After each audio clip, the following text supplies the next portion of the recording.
والسلام على أشرف الأنبياء والمرسلين سيدنا محمد وعلى آله وصحبه أجمعين أما بعد رضينا بالله ربا وبالإسلام دينا وبمحمد نبيا ورسولا. Yuk sama-sama رضينا بالله ربا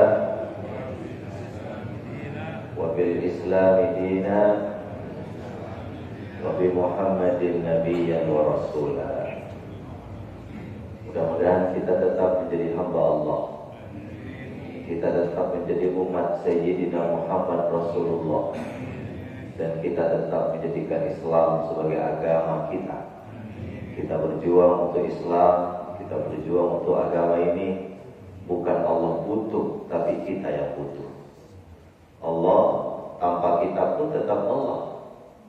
Betul bu? Islam tanpa kita pun tetap ada Islam.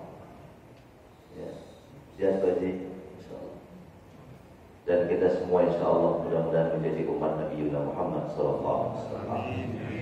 Yang saya muliakan Pak Ketua Pak Haji Tabrani, yang saya muliakan Al Ustaz Al Hakim Pak Haji Untung, beliau sudah jadi hakim Pak. Takut kita. Bapak, para ulama, para kiai, Pak Imam, Pak Haji, semua yang hadir, saya tidak sebutkan satu persatu, ibu-ibu, orang Solo, Bapak dan Ibu sekalian, so'imin, so'imat, dan qa'imin, qa'imat, masih semangat bu? Ini masih penuh atau sudah mulai kurang? Jadi malam saya di Masjid Raya Bintang Wijaya. Ustaz, malam pertama Ustaz 2.500 jemaah. Ya, mulai berkurang ya, sudah mulai 1.500, 1.200 ya. Kalau malam pertama 2.500 Pak. Jemaahnya kurangnya banyak banget. Ya, masjid kami yang ada di Bogor itu malam pertama full. Jemaah yang berangkat ke puncak kemana. Sekarang udah mulai tinggal saf-saf santri-santri aja. Mudah-mudahan masjid ini tetap full insya Allah sampai akhir. Karena itulah kebahagiaan kita insya Allah. Karena Pak Haji tadi menyinggung bulan lalu itu sudah siap betul Pak. Tapi kata Allah ya, saya pulang perjalanan dinas malam sampai di rumah jam mungkin setengah saat, jam 11 atau jam 12. Saya sudah setel alarm, ternyata memang badan lagi kurang tidak enak badan, capek, kepala pusing, bangunnya pas azan subuh. Andai kan saya punya sayap, saya terbang ya subuh.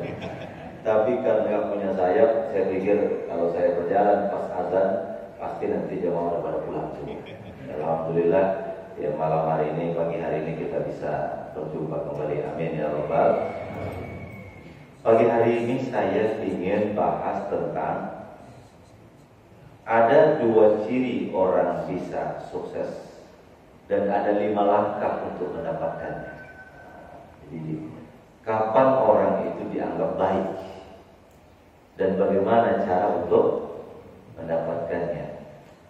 Ibu bapak sekalian, di dalam Al-Quran itu sukses itu ada 3 istilah. Kadang-kadang disebut dengan istilah najah. Ibu kalau ke Ulu Jami itu ada pesantren namanya Darul Najah. Yang kedua ada disebut dengan istilah falah. Setelah muadzin bilang hayya 'alas shalah, dia bilang apa? Hayya 'alal falah. Yang ketiga ada istilah fauzan. Fauz. Ada namanya Pak Fauzan di sini. Fauzan. Fauzan itu adalah sukses juga. Ya, apa bedanya antara ketiga ini sekalian? Kata Pak Polres waktu saya tanya, Prof, apa bedanya antara falah dan najah itu? Falah itu panjang, Pak. Sukses jangka panjang itu namanya falah. Jangka pendek itu namanya najah. Akumulasi jangka panjang dan jangka pendek itu disebut dengan fauz. Disebut dengan apa? Fauz. Jadi kalau orang sukses dunia, sukses akhirat, itu disebut dengan apa? Fauz. Nah, disebut dengan apa? Nah, di dalam Al-Quran syarat untuk mendapatkan fauz itu Pak ada dua. Kapan orang itu dianggap fauz? Kapan orang itu dianggap apa? Fauz. Yang pertama, orang dianggap fauz adalah kalau nanti di akhirat masuk surga, dijauhkan dari neraka, itu baru orang dianggap fauz. Jadi kalau kita punya anak 5, satu dokter di Amerika, satu dokter di Jerman, satu dokter di Kolombia, satu dokter di mana-mana, 5, dengan pekerjaan yang sangat mentereng, dengan gaji 3 miliar sebulan. Bu, kalau suami gaji 3 miliar sebulan, kira-kira ibu ngapain suami?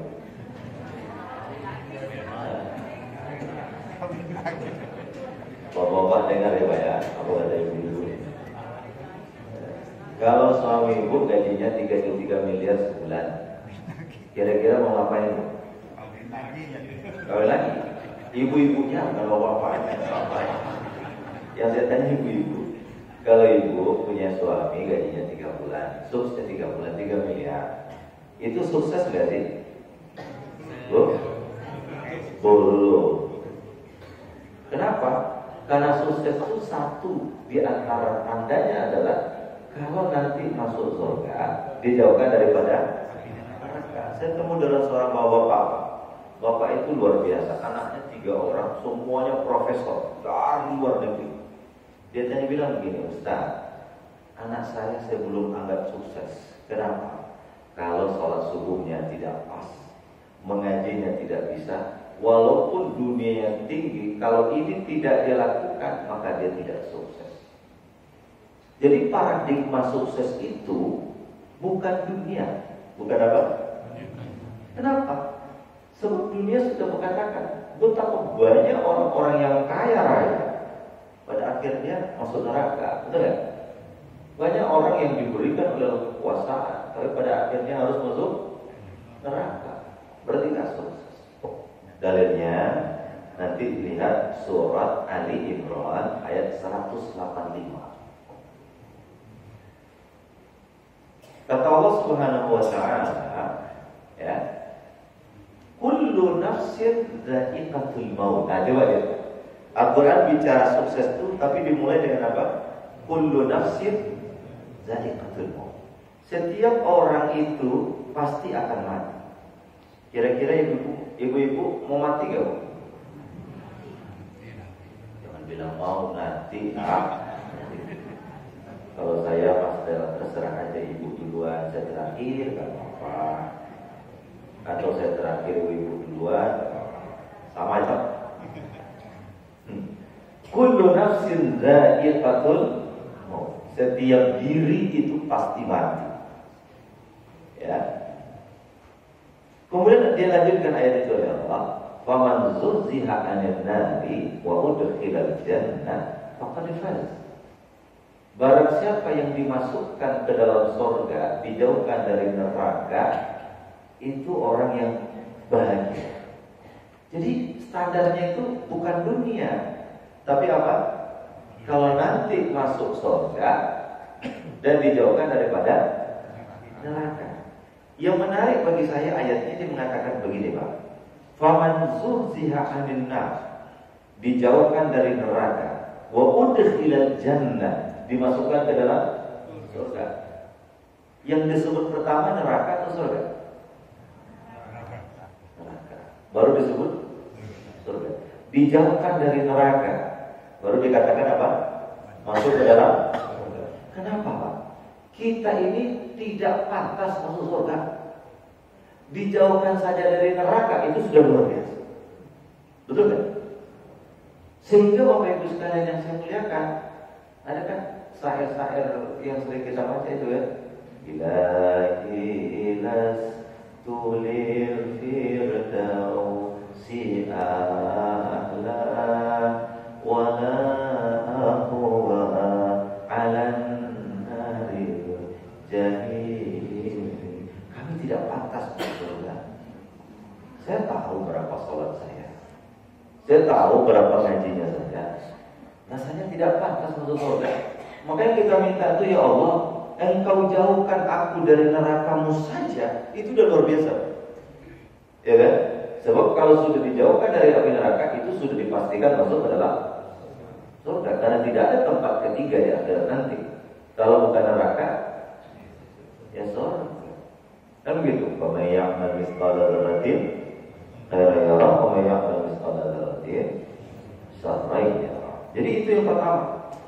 Jadi kalau ditanya orang, sampai kapan kita taati? Sampai kapan? Sampai mati. Kalau besok mati, ya sampai besok. Kan begitu. Jadi ada seorang ulama besar ditanya oleh anaknya, ayah, ini sampai kapan toh kita berbuat baik ini? Dia bilang anak bapaknya, kita berhenti berbuat baik kalau kita sudah yakin kaki kita menginjak surganya Allah Subhanahu wa Ta'ala. Ya makanya berbuat baik itu bukan hanya bulan Ramadan, tapi sepanjang waktu. Coba lihat ayatnya kan. Ya ayyuhalladzina amanu kutiba alaikumusiyam. Hai orang yang beriman, diwajibkan atasmu berpuasa. Coba lihat. Allah menggunakan kata iman, kemudian Allah menggunakan kata kerja pasif, diwajibkan. Bapak Ibu sekalian, saya mengajak kita untuk sedikit mendalami ini. Apa bedanya Ahmad makan roti dengan roti dimakan? Bedanya apa? Kalau Ahmad makan roti, itu jumlahnya atau kalimatnya kalimat aktif. Ada subjek, ada predikat, ada objek. Ya, ada subjek pelaku, ada predikat, ada verbnya kata kerjanya, dan ada objeknya. Kalau dibilang roti dimakan, itu salah satu di dalam bahasa Arab itu bagian. Kalau kata kerja awalan me dirubah menjadi awalan di, itu artinya pelakunya sudah diketahui. Pelakunya sudah diketahui. Contoh, di masjid ini setiap terjadi kehilangan, pelakunya si A. Pelakunya siapa? Si A. Hilang motor, pelakunya si A. Hilang mobil, pelakunya si A. Hilang sendal, pelakunya si A. Hilang AC, pelakunya si A. Tatkala terjadi kehilangan lagi, orang tidak sebutkan lagi si A mencuri, tapi sudah dikatakan apa? Mobil sudah dicuri. Maka tatkala dikatakan mobil sudah dicuri, orang langsung mengatakan pencurinya siapa? Si A. Walaupun tidak disebutkan namanya. Nah, ayat yang bicara tentang Ramadan begitu, Pak. Hai orang-orang yang beriman, ayatnya apa? Diwajibkan atasmu berpuasa. Tidak disebutkan siapa yang mewajibkan. Oke? Tidak disebutkan siapa yang mewajibkan. Ayatnya tidak mengatakan hai orang yang beriman, Allah wajibkan atasmu puasa. Tapi ayatnya mengatakan hai orang yang beriman, diwajibkan atasmu puasa. Dihilangkan Allahnya. Kenapa? Orang yang beriman itu kenal Allah itu bukan Ramadan saja. Dia sudah kenal Allah jauh sebelum Ramadan, dan bahkan dia tetap mengenal Allah sampai dia mati. Al-Quran mengatakan wala tamutunna illa wa antum muslim. Janganlah engkau mati kecuali kamu dalam keadaan menjadi orang muslim. Jadi Bapak Ibu sekalian, standar untuk menjadi orang baik itu adalah kalau nanti mendapatkan masuk surganya Allah, dijauhkan dari nerakanya Allah. Sehingga ayat mengatakan apa? Faqad faz, maka itulah orang yang beruntung. Ingat tadi bedanya antara najah, falah dan fauz. Najah itu jangka pendek, falah itu jangka panjang. Akumulasi keduanya artinya sukses jangka pendek, sukses jangka panjang disebut dengan apa? Fauzan. Ingat aja Pak Fauzan deh. Fauzan. Ya kan? Nah, salah satu orang mendapatkan fauz itu Ali Imran 185. Kalau orang itu dimasukkan ke dalam surga, dijauhkan dari nerakanya Allah. Makanya oleh karena itu Pak Bu, kalau menyekolahkan anak, itu harus pintar-pintar mencarikan narasi masuk ke otaknya. Ya, nah kamu jangan lupa sholat ya, rajin-rajin belajar. Itu salah. Harusnya apa? Harusnya apa? Nah, kamu rajin-rajin ibadah. Tapi ingat loh ya, kamu nggak boleh lupa belajar. Jadi aspek ukhrawiynya dulu ya didahulukan, baru aspek dunianya. Oke, jadi kalau suami ibu gajinya 3 miliar, amin. Walaupun nggak mungkin, ya, 1 bulan. Ya. Tapi kalau tidak sholat subuh, nggak sukses. Ya, nggak pernah ngaji. Jadi orang sukses pertama itu kalau dia masuk ke dalam surga, dijauhkan dari. Yang kedua, Bapak Ibu sekalian, surat At-Taubah ayat 72. Tadi itu surat Ali Imran ayat 185. Yang kedua adalah orang sukses itu kalau dia mendapatkan ridho Tuhannya. Kata Allah, wa ridwanun minallahi akbar, dzalika huwal fawzul mubin. Surat Taubah ayat 72. Wa ridwanun minallahi akbar. Ridho Allah lah yang paling besar yang harus kita capai. Kadang-kadang untuk mendapatkan ridho Allah itu ada hal-hal yang bertentangan dengan keinginan pribadi kita. Betul nggak? Saya ingin kaya, tapi kalau Allah nggak ridho nih cara mendapatkan kaya saya, ini bahaya saya. Sehingga dia tahan itu untuk mendapatkan apa? Ridho Allah. Saya sering dapat konsultasi ini, Ustaz. Saya punya kerja di sebuah tempat, wah lumayan, Ustaz. Tapi saya rasa kalau saya kerja di sana sholat susah, Ustaz. Ya, setiap hari itu saya susah untuk sholat. Waktu enggak. Transaksi yang saya lakukan di situ itu saya yakin ini bertentangan dengan agama Allah. Tapi kalau saya keluar dari itu, Pak, ini keluarga belum mengizinkan. Keluarga belum mengizinkan. Bagaimana anak masih sekolah segala macam.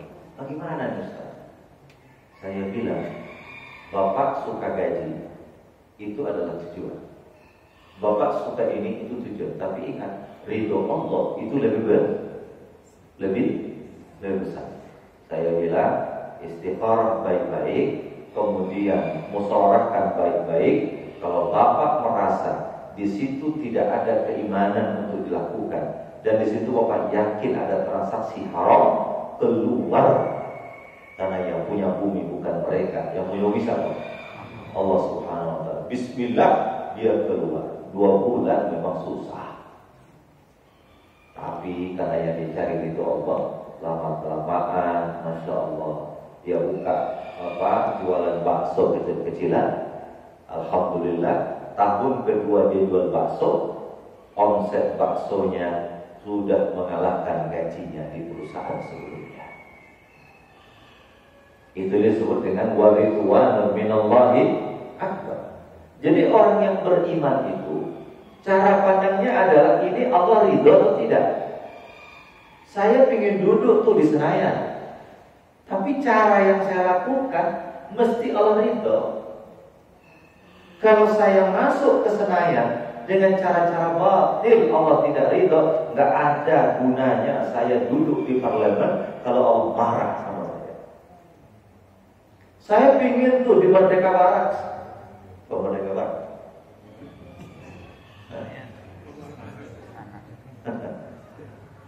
Saya pingin tuh tinggal di Bogor, tanah Bogor itu.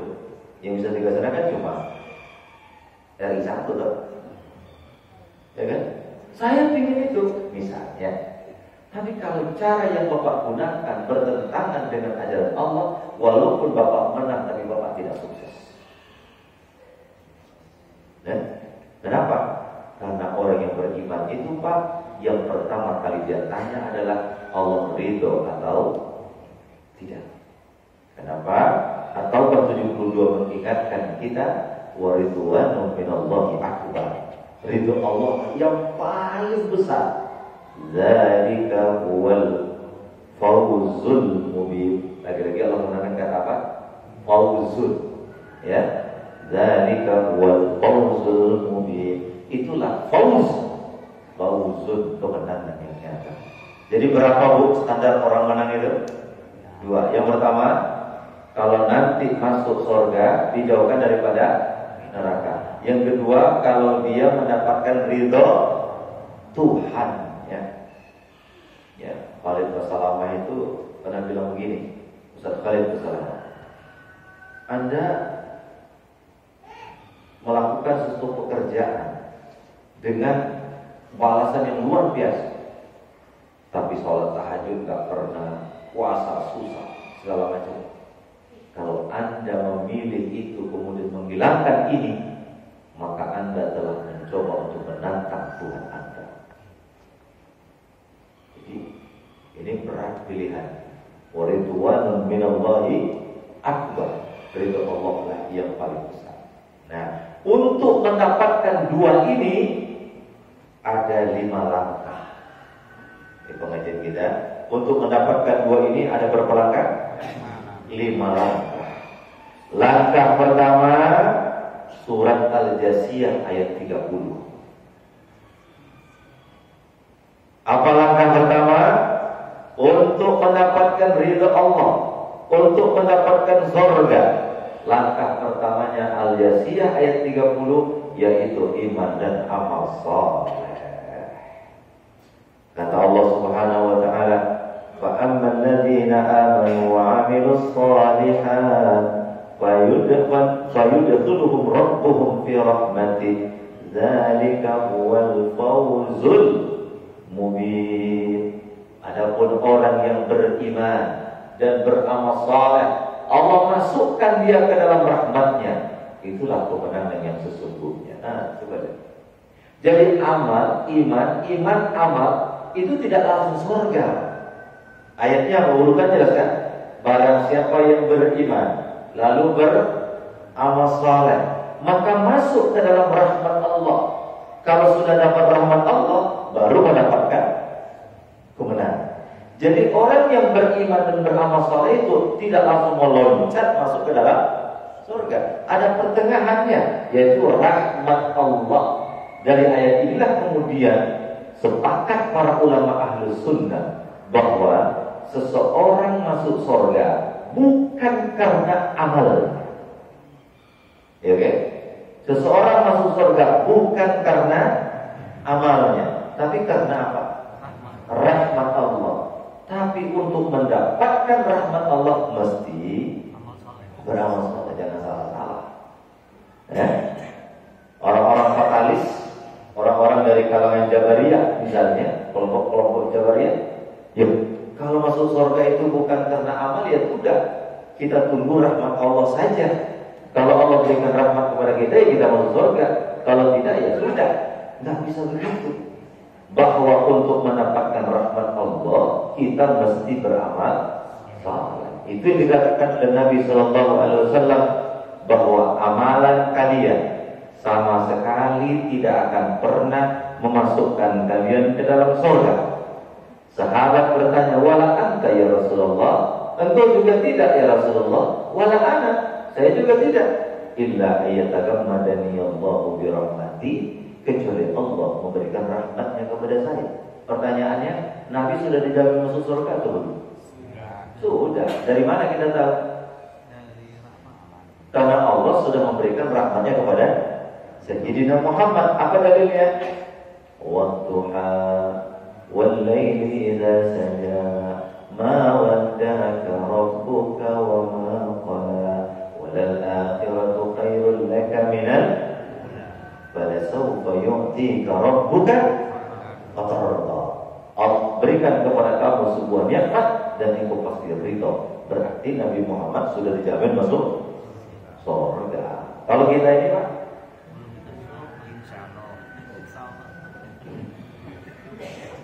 ibu-ibu yakin masuk surga? Yang sebelah kanan Anda yakin masuk surga? Ini yang penceramah ini yakin masuk surga?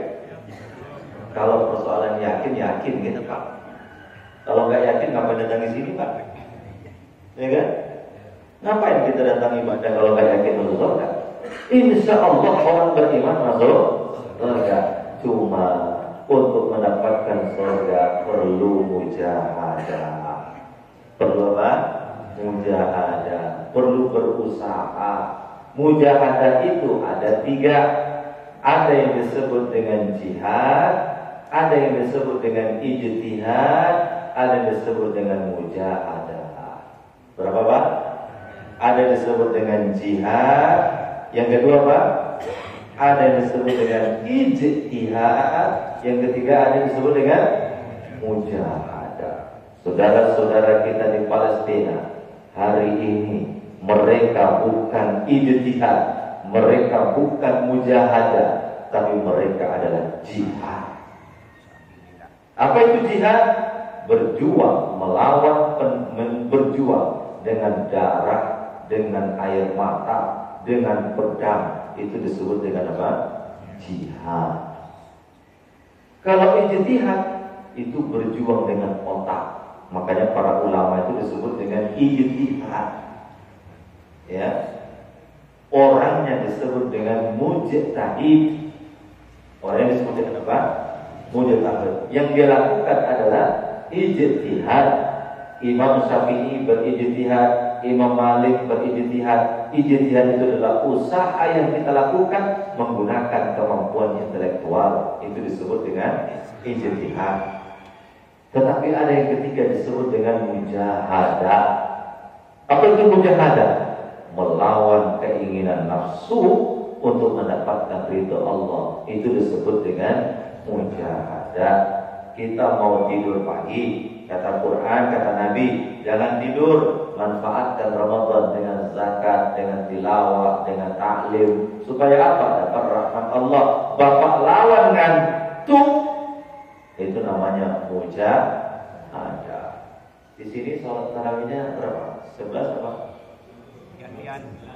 Ada yang 11.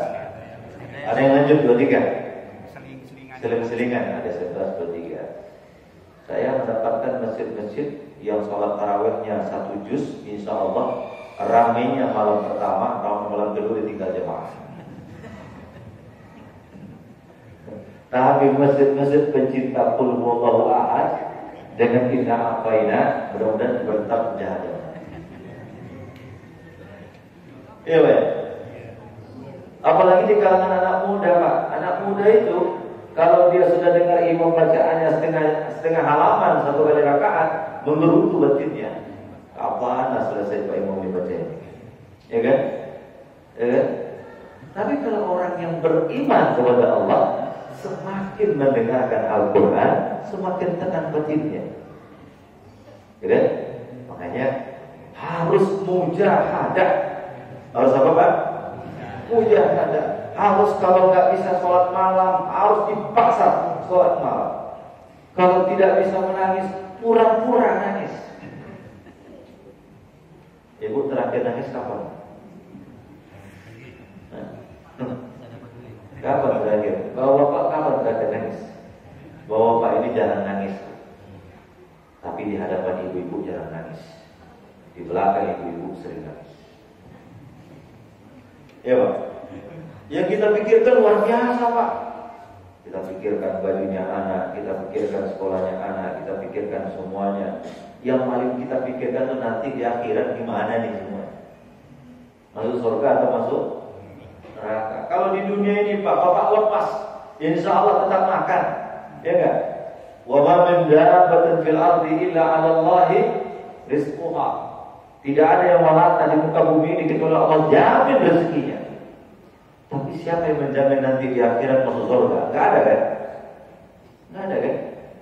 Makanya kita harus mesti berusaha betul untuk iman dan amal saleh. Iman amal saleh nanti akan masuk kepada rahmat Allah. Kalau sudah rahmat Allah, berarti ujungnya dari huwal fawzul mubin, mendapatkan ridho Allah dan masuk dalam surga. Jadi syarat pertama untuk mendapatkan fauz apa Pak? Al-imanu wal amalus saleh. Orang yang beriman tapi tidak beramal saleh enggak ada artinya. Orang yang beramal saleh tidak beriman tidak ada artinya. Kalau ada orang non-muslim, dia sumbang rumah sakit, dia bangun panti asuhan, dia berikan beasiswa untuk anak-anak miskin, dia melakukan kegiatan-kegiatan sosial dengan duit yang luar biasa. Kira-kira kalau dia tidak beriman melakukan amal seperti itu, di akhirat nanti dihitung atau tidak? Kira-kira dihitung atau tidak? Ya, Bill Gates bangun rumah sakit di Afrika, bangun rumah apa di mana-mana. Kira-kira kalau dia mati tidak beriman, kira-kira nanti amal solehnya dihitung atau tidak? Tidak. Kenapa tidak dihitung? Karena dia tidak pernah mendaftar sebagai seorang mukmin, ya kan? Ada seorang anak mahasiswa pinter, setiap hari masuk kampus, datang ujian, dia ujian. Begitu dapat ujian nilainya 100. Begitu lulus, dia minta wisuda juga, minta ijazah. Sementara tidak pernah mendaftar. Kira-kira rektor kasih nggak? Walaupun Anda masuk kelas, walaupun Anda ikut ujian, tapi kamu tidak pernah daftar di perguruan tinggi itu. Nggak mungkin rektor akan mewisuda kamu kalau kamu tidak daftar. Begitu juga lah. Begitu orang non-Islam masuk melakukan amal saleh, melakukan perbuatan baik, tapi dia tidak pernah mendaftar sebagai seorang mukmin, di akhirat nanti pahalanya haba'an mansura, seperti debu yang berterbangan, tidak ada artinya apa-apa. Tetapi kalau dia melakukan amal saleh, kemudian dia masuk ke dalam Islam, yang dihitung bukan saja amal saleh setelah dia berikrar sebagai seorang muslim, tetapi amal saleh yang dia lakukan sebelum dia Islam, itu dirampel semua pahalanya oleh Allah Subhanahu wa taala. Luar biasa. Jadi kalau ada orang sebelum Islam rajin bangun panti, rajin bantu anak yatim, setelah Islam begitu asyhadu an la ilaha illallah wa asyhadu anna Muhammadan Rasulullah, itu amal saleh yang pernah dilakukan selama yang dihitung oleh Allah Subhanahu wa taala. Jadi itu yang pertama, syarat untuk mendapatkan fauz adalah iman dan amal saleh. Ini Ramadan adalah bulan untuk beriman dan beramal saleh. Tingkatkan amal saleh kita. Ya, alhamdulillah Ustaz sekarang sudah 5 juz. Apa kemarin juz pokak, sekarang juz poma, ya, juz besar. Apa enggak? Bukan itu juz, ini juz. Ya, juz. Ya, one day one juz. Itu yang pertama. Yang kedua, Bapak sekalian, syarat untuk mendapatkan fauz itu adalah kejujuran. Setelah iman dan amal saleh dari surat Al-Jasiyah, yang kedua adalah kejujuran. Surat Al-Maidah ayat 119. Al-Maidah ayat berapa? 119. Ini sengaja saya tulis. Nanti bisa saya bagikan nggak ya? Al-Maidah ayat 100 berapa? 19. Kata Allah, qala Allahu hadza yawmu yanfa'u as-sadiqina sidquhum. Hari ini kata Allah, maka bermanfaatlah bagi orang jujur kejujurannya.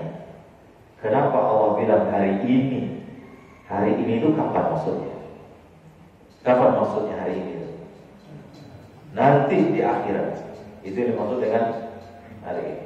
Jadi nanti di akhirat orang jujur akan mendapatkan pahala dari kejujurannya.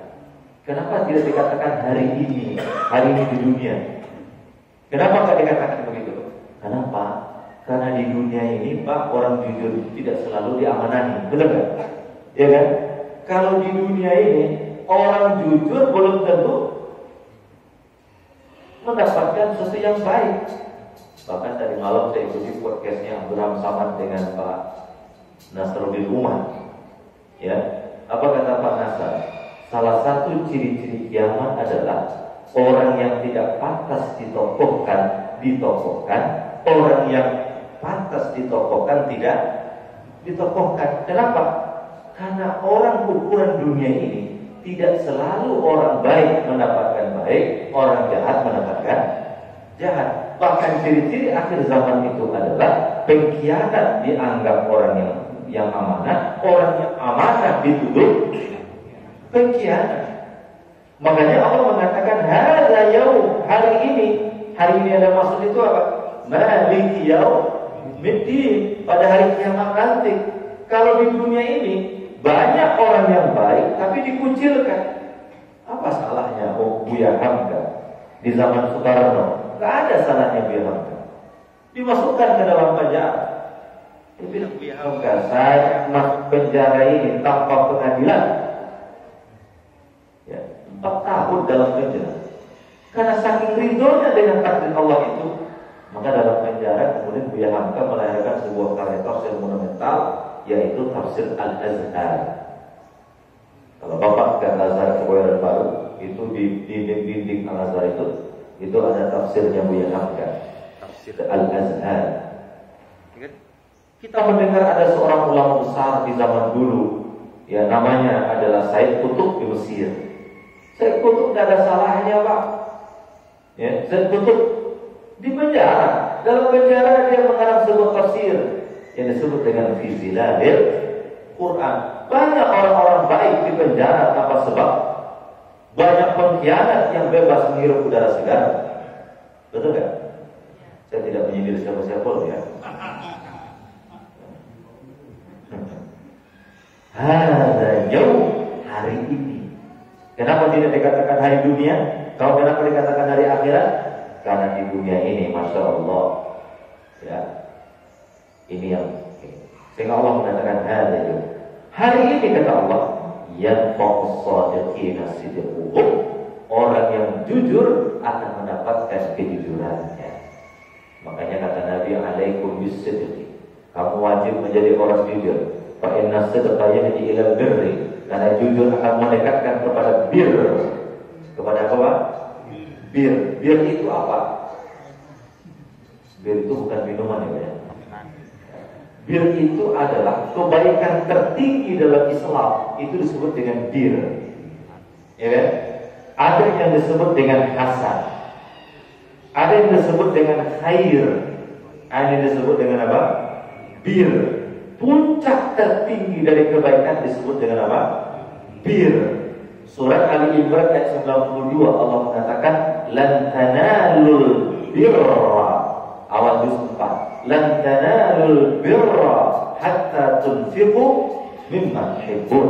Tidak akan mendapatkan bir, puncak kebaikan itu, sambil kau menafkahkan apa yang kau cintai. Dalam Al-Baqarah 177 Allah menggabungkan albir itu dengan aspek iman, aspek sosial, aspek muamalah. Kata Allah Subhanahu wa taala, "Laisal birra an tuwallu wujuhakum qibala al-masyriqi wal maghrib." Bukanlah kebaikan menghadapkan wajahmu ke timur dan ke barat, tetapi yang kebaikan itu man amana billahi wal yawmil akhir wal yawmil akhir, dan seterusnya, iman kepada Allah dan hari akhirat. Jadi yang kedua adalah kejujuran. Jujur itu mendekatkan kepada bir. Kepada apa? Bir itu puncak daripada kebaikan. Itu disebut dengan bir. Orang yang terbiasa jujur, insya Allah akan mendapatkan apa? Al-bir. Dan bir itu akan mengarahkan ke dalam surga. Akan mengarahkan ke dalam surga. Sementara bohong itu akan mendekatkan kepada kejahatan. Dan segala bentuk kejahatan itu berujung dengan nerakanya Allah Subhanahu wa ta'ala. Maka kita diminta untuk jujur. Mudah-mudahan itulah jalan sukses kita, insya Allah. Bapak Ibu sekalian, dalam teori sosial, sesuatu yang susah untuk dipertahankan dalam waktu yang lama adalah kebohongan. Saya ulang, sesuatu yang paling susah untuk dipertahankan dalam waktu yang lama adalah kebohongan. Saya ditanya orang, Pak, kemarin subuh di mana? Saya subuhnya di mana? Di masjid Al-Ittihad, Al-Ittihad. Tapi saya bilang, enggak, saya subuh di Washington DC. Wah, benar atau salah? Benar atau salah? Salah. Saya, tatkala saya berbohong hari ini, saya harus berusaha mempertahankan sistem, mempertahankan kondisi agar kebohongan saya tetap terus-terus dipercaya. Betul kan? Dan saya berat sekali untuk melakukan ini. Saya bilang saya subuh kemarin di Washington. Bohong atau jujur? Bohong. Untuk minggu depan saya ditanya orang, saya harus mengingatkan jawaban saya hari ini. Pak, tanggal 17 kemarin gimana? Saya akan merecord bahwa oh iya, saya berbohong, saya mengatakan apa? Di Washington DC. Bulan depan saya ditanya lagi, Pak, kemarin tanggal 17 di mana, Pak? Saya harus mau pertahankan jawaban saya bahwa saya di mana? Washington DC. Tapi kata jamaah Ittihad, Pak, bukannya tanggal 17 Bapak di Nurul Ittihad? Nah, kira-kira membantah apa, Pak? Hah? Jadi yang paling susah itu adalah mempertahankan apa? Kebohongan. Kenapa? Sekali berbohong, kita akan melakukan kebohongan berikutnya untuk menutupi kebohongan sebelumnya. Maka kebohongan 2 minggu yang akan datang adalah upaya untuk menutupi kebohongan yang dilakukan pada hari ini.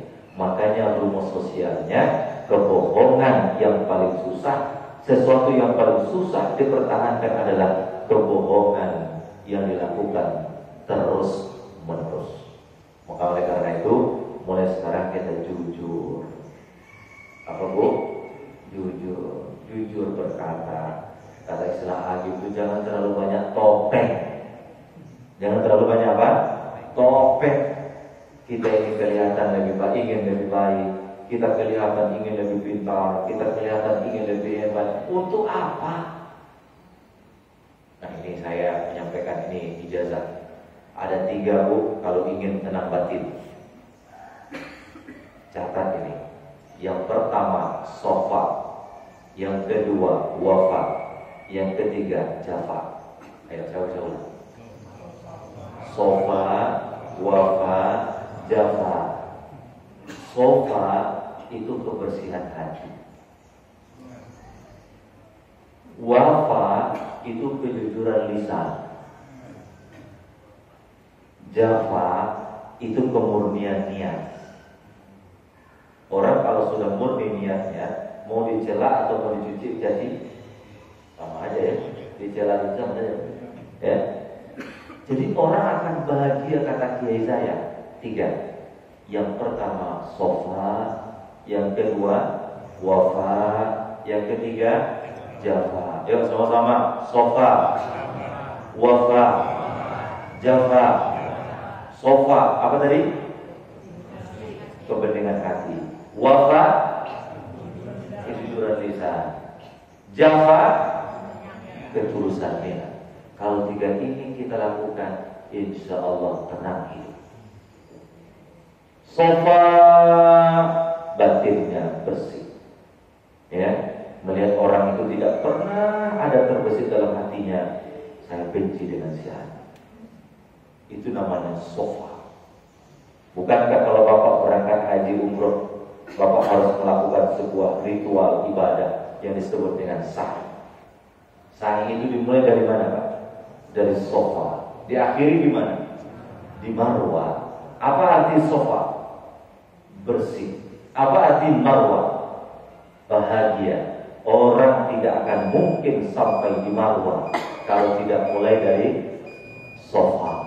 Orang tidak mungkin akan mendapatkan kebaikan kalau dia tidak mulai dengan sofa, kejujuran, kemurnian. Maka hati-hati Pak, orang yang memulai sesuatu dengan cara yang batil bisa jadi di tengah jalan terperanjat. Dan ada nggak begitu? Naik. Oh, belum sampai di puncak. 17. Maka kalau kita sofa, mudah-mudahan itu semua akan memulai dengan kebaikan. Yang kedua tadi apa? Wafa. Apa itu wafa?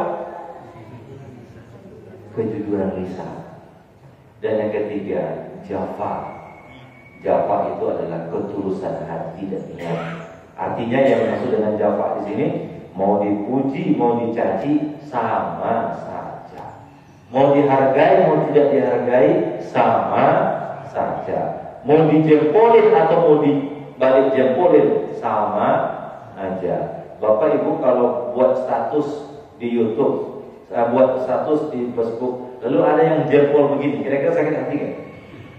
Hah? Bu, begini jempolnya, sakit hati nggak?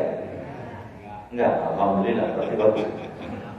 Ya, kalau Bapak buat status di YouTube, dapat di Facebook, yang begini kan ada 500, ya, yang membeginikan ada 2, yang kepikiran yang mana?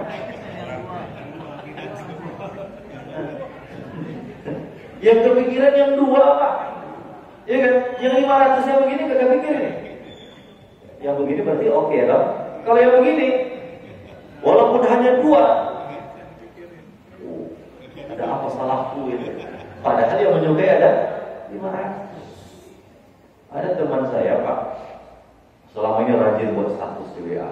Alhamdulillah, ya, dapat jempol sampai 500, dapat jempol sampai 1000. Lama-lama, ya, lama nggak bikin status, sekali bikin status, yang like cuma 2. Yang like cuma 2. Teman kamarnya 3. Berarti apa? Ya. Berarti yang suka dengan statusnya berapa? Hanya 2 orang. Jadi oleh karena itu jangan gantungkan hidup dengan apa Bu? Dengan status. Ini kadang-kadang kalau kita bikin status lalu di like orang, hidup mulai naik gitu. Ya. Begitu orang begini, yang diingat apa? Ya, Ustaz Abdul Somad, dia bilang, saya itu dicaci maki di YouTube, dicaci maki di Facebook. Ustaz sakit hati Ustaz? Enggak. Kenapa? Gak pernah saya baca. Kalau kita baca sakit hati gitu kan. Maka oleh karena itu Bapak Ibu sekalian harus ada jafa. Apa itu jafa itu?